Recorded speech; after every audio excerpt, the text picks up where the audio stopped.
Assalamu alaikum wa rahmatullahi wa barakatuh. Bonjour à tous et à toutes, j'espère que vous allez pour le mieux. Aujourd'hui, regardez, j'ai le sourire sur le visage parce qu'on va parler d'un sujet qui est extrêmement cher à tous les musulmans.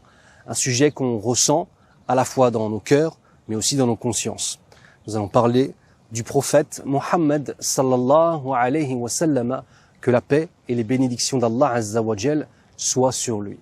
Vous allez voir que ce sujet n'est pas simplement un sujet d'un homme qui aime un homme, d'une population qui aime un homme pour celui qu'il était en tant que tel. Nous parlons ici de sa qualité de prophète et c'est tout de suite que nous allons l'expliquer, Inch'Allah. À tout de suite.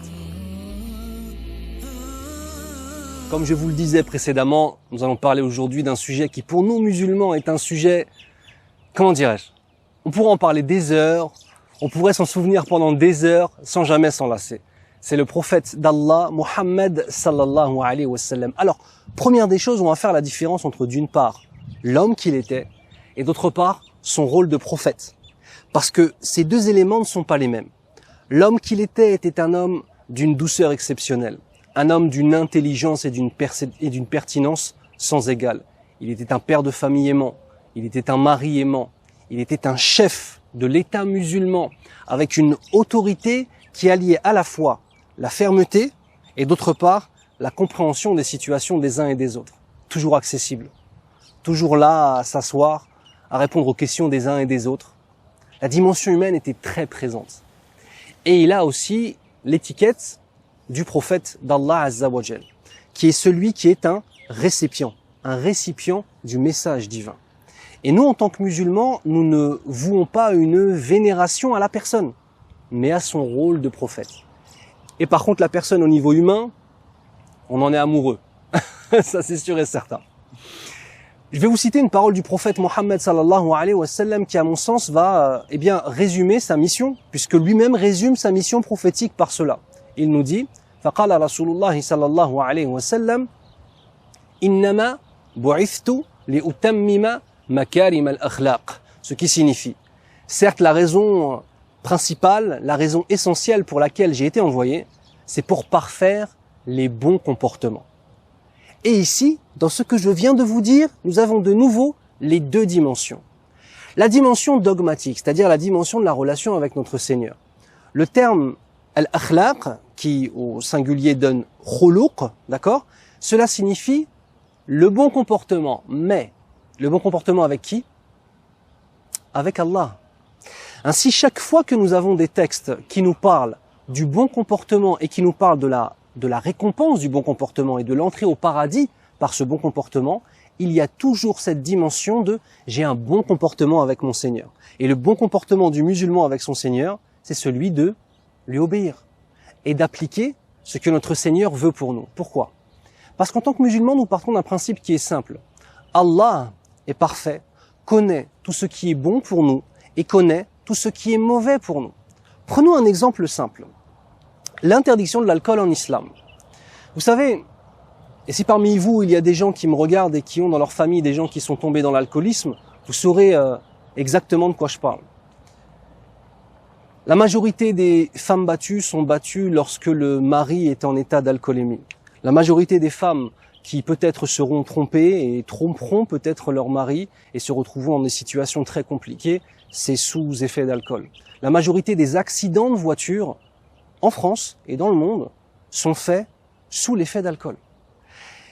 Le budget de la santé française pour tenter de répondre aux maladies causées par l'alcool en France est un budget qui est énorme. Ici, nous avons nos patients qui nous disent que boire de l'alcool, c'est agréable. Et bien évidemment, c'est agréable de boire de l'alcool, puisque cela provoque en nous tout un état spécifique. Mais, pour aller plus loin, Allah Azza wa Jal, lui a une vision qui est bien évidemment parfaite et globale. Et il sait exactement ce qui est bien ou mauvais pour nous. Allah nous dit, وَعَسَى أَن تَكْرَهُ شَيْئًا وَهُوَ خَيْرٌ لَكُمْ وَعَسَى أَن تُحِبُّ شَيْئًا وَهُوَ شَرٌ لَكُمْ وَاللَّهُ يَعْلَمُ وَأَنْتُمْ لَا تَعْلَمُونَ. Et peut-être qu'il y a une chose que vous aimez alors qu'elle est mauvaise pour vous. Et une chose que vous allez détester alors qu'elle est bonne pour vous. Et Allah sait alors que vous ne savez pas. Vous voyez cette conception-là des choses? C'est la conception des musulmans. Lorsque j'ai confiance en mon Seigneur et que je l'aime et que je lui obéis, je suis en train d'avoir le bon comportement avec lui.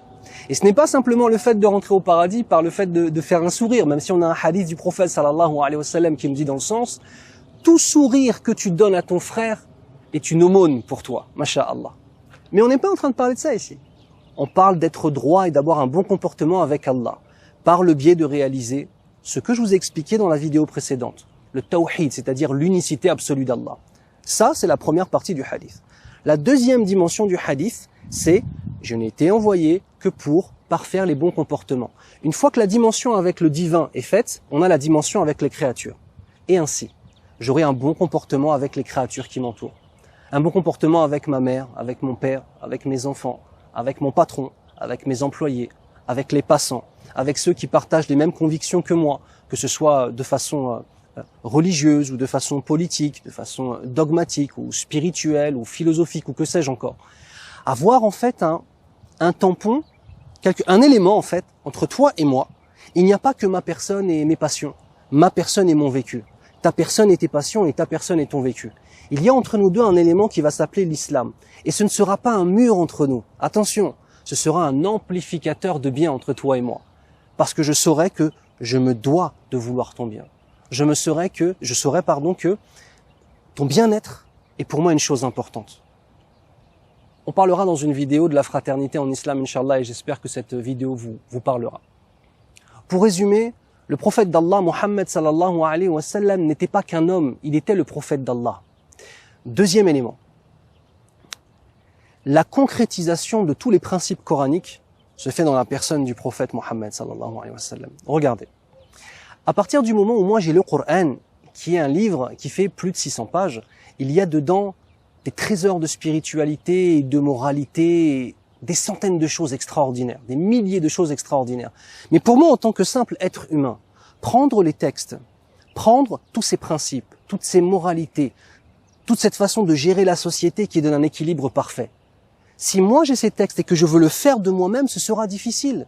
Je ne saurais pas comment je dois être le meilleur des pères pour être agréé auprès d'Allah, le meilleur des maris pour être agréé auprès d'Allah, le meilleur des citoyens pour être agréé auprès d'Allah.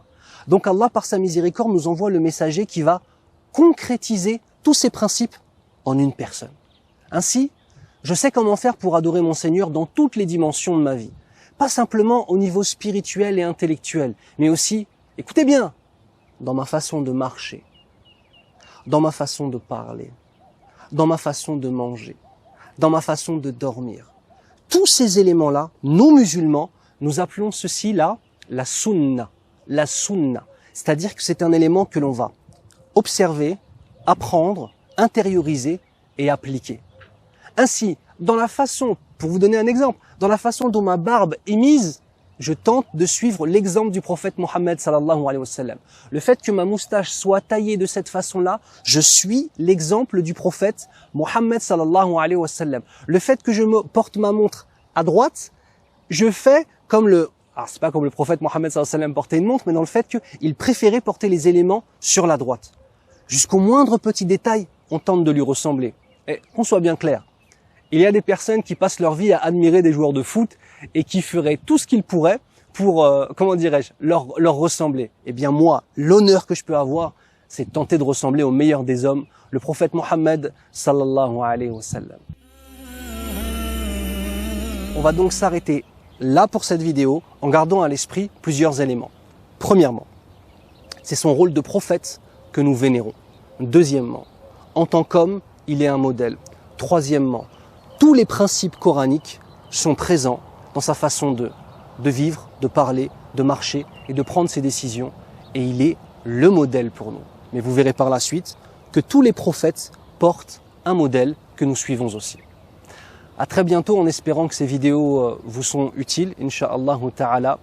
Wassalamu alaikum wa rahmatullah. Et à nos invités de confession non musulmane, à très bientôt, Inch'Allah.